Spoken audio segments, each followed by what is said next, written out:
संविधान, आखिर संविधान है क्या? तो संविधान की एक छोटी सी परिभाषा है जो एनसीईआरटी क्लास 7 की जो बुक है दोस्तों, उसमें दी हुई है बच्चों को समझाने के लिए। हम इसको मतलब कि इसको एक्सपेंड करके इसकी बृहद परिभाषा देखेंगे, जिससे हम 200 वर्ड में अच्छे से लिख सकें, वो भी हम देखेंगे। लेकिन जो सबसे मूलभूत जो परिभाषा है, जो मतलब कि 1 लाइन परिभाषा है, वो भी पहले देख लेते हैं, जो एनसीईआरटी क्लास 7 में दी गई है। और इसी परिभाषा को ही, जो मूल बात तो यही है, लेकिन इसी को एक्सपेंड करके कि बुक्स में हर जगह दिया जाता है। तो जो इसकी मेन परिभाषा है दोस्तों, कि संविधान उन प्रावधानों का समुच्चय है जिसके आधार पर किसी देश का शासन चलाया जाता है। तो एक तो पहली बात है, कोई एक नियम नहीं है, ये प्रावधानों का समुच्चय है, उसके आधार पर किसी देश का शासन चलाया जाता है। तो शासन चलाया जाता है और किससे? किसी उन प्रावधानों के समुच्चय से। तो अब ये आप दिमाग में रखिए कि पहली बात तो ये प्रावधानों का समुच्चय है, कोई एक नियम नहीं है, कोई एक कानून नहीं है, बहुत सारे कानून का, बहुत सारे नियमों का, बहुत सारे रूल्स का, रेगुलेशन का ये समुच्चय है। और जब सभी को एक समुच्चय में कर दिया गया और उनके आधार पर उनको मेन टारगेट में रखा गया, उनके आधार पर देश का शासन चलाया गया, तो उसी को हम कहते हैं कि हमारे यहाँ पे संविधान है। और ये बहुत, जैसे कुछ देशों में ये लिखित भी हो सकता है, बिना लिखित भी हो सकता है। जैसे मान लो कि आपको आप पॉलिटी की क्लास करने गए, तो हर दिन आपको 60-70 क्लास हुई आपको हर दिन कुछ असाइनमेंट दिया गया, कुछ नोट्स दिया गया, लास्ट में आपने कंपाइल किया तो आपके पास क्या आया कि आपके पास पॉलिटी का नोट्स है। तो इसी तरीके से बहुत सारे रूल्स हैं, रेगुलेशन हैं, उन सारे का समुच्चय जो है वो क्या है? वो संविधान है। और इन्हीं रूल्स और रेगुलेशन से हमारा जो है देश का शासन चलता है। तो देश के शासन चलने का ये तो 1 लाइनर से आप समझ गए कि देश के शासन के लिए है, ज़रूरी है, और ये प्रावधानों का समुच्चय है। लेकिन अब हमारा जो मतलब है वो किस चीज़ से है कि देश के शासन से क्या मतलब है। एक तरीके का ये संविधान क्या है? रूल बुक है। रूल बुक से मतलब कि बहुत सारे नियमों की एक किताब है, तो उन्हीं के आधार पर हमारे देश का शासन चलता है। अब शासन का क्या मतलब है? शासन किस तरीके का शासन? तो ये शासन होगा सार्वजनिक जीवन का संचालन, जिस शासन से होता है। ये हमारे जो संविधान है, शासन 2 तरीके, एक प्राइवेट, जैसे हमारा पर्सनल है, तो संविधान, किसी देश का जो संविधान है वो ये तय नहीं करता है कि आप क्या खाएंगे, क्या पहनेंगे, आपके दोस्त कौन होंगे, आप कितने घंटे सोएंगे, ये संविधान तय नहीं करता। संविधान केवल तय करता है कि आपसे जुड़े जो सार्वजनिक जीवन के विषय हैं। सार्वजनिक जीवन के विषय का क्या मतलब है? जो सबके लिए हैं, किसी समुदाय के हैं, आपके अकेले नहीं हैं, सबका हित उससे जुड़ा हुआ है, किसी एक जाति के नहीं है, किसी एक धर्म के नहीं है, वो सबके हैं। तो वो जो सार्वजनिक जीवन है उसका संचालन संविधान के हिसाब से होता है। और हमारे जो पर्सनल चीज़ें हैं उनके विषय में मतलब उनका संचालन संविधान नहीं करता है। जैसे आप क्या खाएंगे, पिएंगे, क्या मतलब पहनेंगे, लेकिन ये चीज़ें भी रिलेटिव है दोस्तों। ऐसा नहीं है कि भाई आप मतलब कि कुछ भी पहने, आप कच्छा बनियान पहन के बाहर निकल जाएं, तो आपको ये नहीं, वो फिर आपका अकेले पर्सनल मुद्दा नहीं रह जाएगा, वो सार्वजनिक हो जाएगा और वहाँ पे संविधान मतलब कि हस्तक्षेप करेगा। गोमांस खाना आप कुछ भी खाइए, लेकिन जब आप गोमांस खाते हैं तो आपका पर्सनल मुद्दा नहीं रह जाता, वो सार्वजनिक जीवन का विषय हो जाता है। तो ये देखना है आपको, ये एक रिलेटिव चीज़ है। तो संविधान क्या करता है, ये आपको 200 वर्ड में लिखने लायक बता रहा मैं चीज़ें, कि 200 वर्ड में अगर संविधान पूछ लिया जाए तो आप क्या बताएंगे।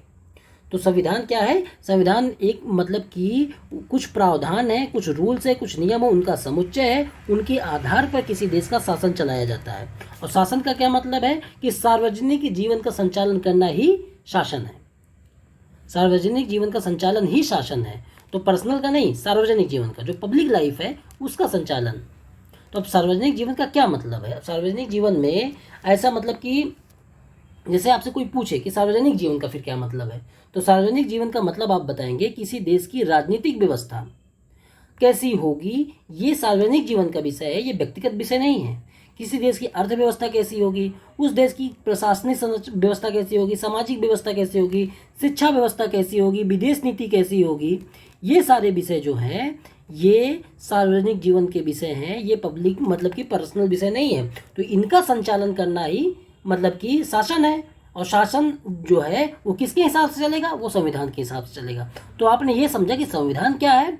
संविधान क्या है? संविधान पर एक प्रावधानों का कुछ प्रावधान है, उनका समुच्चय है, उसी के आधार पर देश का शासन चलाया जाता है। शासन क्या है? शासन सार्वजनिक जीवन का संचालन ही शासन है। और सार्वजनिक जीवन क्या है? किसी देश की राजनीतिक व्यवस्था। इसका क्या मतलब है कि वहाँ पे जो लोग हैं वो कौन पीएम बन सकता है, मतलब कौन चुनाव लड़ सकता है, किसको मतदान देने का हक है, कौन मतलब कि ये सारी चीज़ें, राइट टू वोट किसको होगा, वो और मतलब कि पीएम की जो शक्तियाँ होंगी, सीएम की जो शक्तियाँ होंगी, ये सब सारी चीज़ें कहाँ से निकलती हैं। राजनीतिक व्यवस्था का संचालन कैसे होगा, जो हमारे जो विधानमंडल है, जो हमारी संसद है, उनके रूल्स और कानून क्या होंगे, ये सारी चीज़ें हमारी राजनीतिक व्यवस्था के अंतर्गत आता है। और इनका संचालन ही शासन है। और शासन कहाँ से आता है? वो संविधान से करना है। आर्थिक व्यवस्था, किसी देश की जो अर्थव्यवस्था है उसके जो मूल विषय है ना, वो संविधान से ही आते हैं। जैसे कौन सा कर आरोपण है केंद्र लगाएगा, कौन सा कर राज्य लगाएगा, बंटवारा कैसे होगा, जैसे अभी जीएसटी वाली चीज़ें हैं, तो जीएसटी में के लिए संविधान में संशोधन करना पड़ा। तो जो अर्थव्यवस्था की मूलभूत चीज़ें हैं वो संविधान से आती हैं। इसी तरीके से प्रशासनिक व्यवस्था है। प्रशासनिक व्यवस्था का क्या मतलब है कि वहाँ पे जो अधिकारी होंगे उनकी ड्यूटी क्या होगी, उनकी शक्तियाँ क्या होगी, उनकी भर्ती का प्रोसेस क्या होगा। ऐसा नहीं हो कि मनमाने तरीके से भर्ती कर दिया जाए। मोदी जी जिसको भी चाहें वैसे उसको भर्ती नहीं कर सकते। हर चीज़ का एक नियम होगा, कानून होगा, और वो कहाँ से आएगा? वो संविधान से आएगा। तो ये सारी चीज़ें जो हैं सार्वजनिक जीवन के विषय हैं। सामाजिक व्यवस्था, जैसे शिक्षा व्यवस्था हो गई। शिक्षा व्यवस्था में अब धार्मिक शिक्षा होगी, गैर धार्मिक शिक्षा होगी, धर्मनिरपेक्ष शिक्षा होगी। तो ये सारी चीज़ें कौन देखेगा? ये संविधान के हिसाब से तय होगा। विदेश नीति हमारी कैसी होगी, ये भी संविधान से ही तय होगा। हमारे जो मूलभूत संवैधानिक जो मूल्य होते हैं उनके हिसाब से ही हमारी विदेश नीति भी बनती है। तो संविधान के हिसाब से सार्वजनिक जीवन का संचालन होता है और सार्वजनिक जीवन में ये सारी चीज़ें आती हैं। तो पर्सनल चीज़ों का संचालन हमारा संविधान नहीं करता है, हमारे संविधान सार्वजनिक जो जीवन है उनका संचालन करता है। लेकिन ये चीज़ें रिलेटिव हैं। आप अगर मतलब कि पब्लिक में अगर जो संविधान की जो आपकी प्राइवेट चीज़ें हैं उनमें भी अगर मतलब कि जैसे मान लो कि आप कपड़े पहनने वाली चीज़ें ही जो मैंने बताई आपसे, कुछ ऑब्सीन या वल्गर तरीके की आप चीज़ें की हैं, तो वो आपका पर्सनल विषय नहीं। आप ये नहीं कह सकते ये मेरा पर्सनल हित है, ये मेरा अधिकार है। अधिकार एक दायरे में, अधिकारों के भी सीमा संविधान में बताई गई है। यहाँ तक संविधान हस्तक्षेप नहीं करता, लेकिन आप जब अपने दायरा क्रॉस करते हैं, जब आप इधर बढ़ते हैं, तब आप संविधान वहाँ पे लागू हो जाता है और फिर आपका मतलब कि जीवन जो है सार्वजनिक हो जाता है और फिर सार्वजनिक जीवन का संचालन संविधान के हिसाब से होता है। तो ये आपने देख लिया। अब संविधान की कुछ मूलभूत और विशेषताएं हैं, उसको हम देखते हैं। तो संविधान की अन्य विशेषताओं में क्या आता है कि संविधान देश की सर्वोच्च विधि है। सर्वोच्च विधि का क्या मतलब है? सर्वोच्च विधि का मतलब है कि supreme law of the land. किसी भी देश की या उस जगह की सर्वोच्च विधि कौन सी है? वो संविधान है। इस मतलब कि इसके ऊपर कुछ भी नहीं, चाहे पीएम हो, सीएम हो, कोई भी मतलब प्रेसिडेंट हो, जिला अधिकारी हो, कुछ भी हो, कोई भी आदेश ये अगर दे दें, अगर वो संविधान से कॉन्ट्रडिक्ट करता है तो सब कुछ खारिज हो जाएगा। संविधान से ऊपर कुछ भी नहीं होगा। कोई भी सैनिक जनरल कोई भी आदेश दे दे, लेकिन वो संविधान से कॉन्ट्रडिक्ट करता है तो तुरंत खारिज हो जाएगा। सुप्रीम कोर्ट हमारे जो संविधान के संरक्षक है वो ये सारी चीज़ें देखती है। उसी तरीके से संविधान की और विशेषता है कि संविधान एक देश की मूल विधि है। मूल विधि का क्या मतलब? ये इसका भी मतलब वही है कि अगर पीएम हो गए, पीएम को बहुत बड़ा बहुमत मिल गया तो संसद में कोई भी कानून मतलब कि ऐसा नहीं कि कुछ भी पास करवा सकते हैं। अगर वो संविधान से कॉन्ट्रडिक्ट करता है तो वो खारिज हो जाएगा, क्योंकि ये मूल विधि है। कुछ भी आप नियम बनाते हैं, कोई भी कानून बनाते हैं, कोई भी रूल बनाते हैं, चाहे प्रेसिडेंट बनाए, संसद बनाए, विधानमंडल बनाए, वो तब तक चलते रहेंगे जब वो संविधान के से मतलब कि कॉन्ट्रडिक्ट नहीं करेंगे, तब तक चलते रहेंगे। क्योंकि ये एक हायरार्की में है, सबसे ऊपर संविधान है, उसके बाद नीचे जो है रूल जो नियम है ये सारे नीचे हैं। अगर जब तक ये इससे कॉन्ट्रडिक्ट नहीं कर रहे तब तक तो चल रहे हैं, लेकिन जब इससे कॉन्ट्रडिक्ट करेंगे तो ये खारिज हो जाएगा। चाहे वो प्रेसिडेंट द्वारा बनाया जाए, अध्यादेश जारी करके, संसद द्वारा बनाया जाए, विधानमंडल द्वारा बनाया जाए, या तो जो क्या कहते हैं डेलीगेटेड जो प्रावधान होते हैं, मतलब कि कुछ मूल प्रत्यायोजित विधान जो होते हैं, मतलब कि संसद ने बनाया, उसके बाद अपनी शक्तियां दे दी कि आप जो मतलब कि बना लो। जो अधिकारी लोग अगर कुछ रूल्स वगैरह बना लिए, अगर वो भी अगर इससे खिलाफ जाते हैं तो वो तुरंत खारिज हो जाएंगे। तो ये क्या है? संविधान देश की मूलभूत विधि है। कि ऐसा नहीं है कि वहाँ पे पीएम सीएम कुछ बन गए तो आप कुछ भी कर सकते हैं, ऐसा नहीं है। हर चीज़ का मूल स्रोत जो है संविधान ही होगा, इसके अगेंस्ट आप कुछ भी नहीं कर सकते। आप अगर कोई भी चीज़ है, आप 370 का मुद्दा ले लो, आधार का ले लो, दिल्ली गवर्नमेंट वर्सेस केंद्र सरकार का मुद्दा ले लो, सब कुछ फाइनली किस पे जाता है? संविधान पे, कि संविधान इसके विषय में क्या कहता है। और डिसाइड कौन करता है? सुप्रीम कोर्ट हमारा, हाई कोर्ट हमारे, जो हमारी जुडिशरी है वो डिसाइड करती है।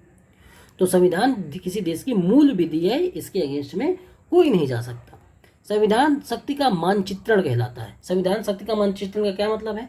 कि हमारे देश में जो भी शासन संचालित करने वाली जो संस्थाएं हैं, संबंधित व्यक्ति हैं, उनकी जो शक्ति का स्रोत है वो कौन है? संविधान है। हमारे यहाँ पीएम की क्या शक्तियाँ होंगी, सीएम की क्या शक्तियाँ होंगी, राष्ट्रपति की क्या शक्तियाँ होंगी, न्यायपालिका की क्या शक्तियाँ होंगी, जो अधिकारीगण होंगे उनकी क्या शक्तियाँ होंगी, जो हमारे यहाँ पे संवैधानिक आयोग बने हुए हैं बहुत सारे, जैसे चाहे मान लो चुनाव आयोग हो गया, फाइनेंस कमीशन हो गया, यूपीएससी हो गया, ये जो हमारे आयोग बने हुए हैं, इनकी शक्तियाँ क्या होगी, इनका सबका स्रोत क्या है? वो संविधान है। इसीलिए इसको बोलते हैं कि शक्ति का मानचित्रण है। तो हमने संविधान देख लिया पूरी तरीके से। अब आपसे अगर कोई 200 वर्ड में पूछे, 300 वर्ड में पूछे, चाहे जितने वर्ड में पूछे, आप संविधान को बहुत अच्छे तरीके से आप डिफाइन करके बता पाएंगे, इतना मुझे पूरा विश्वास।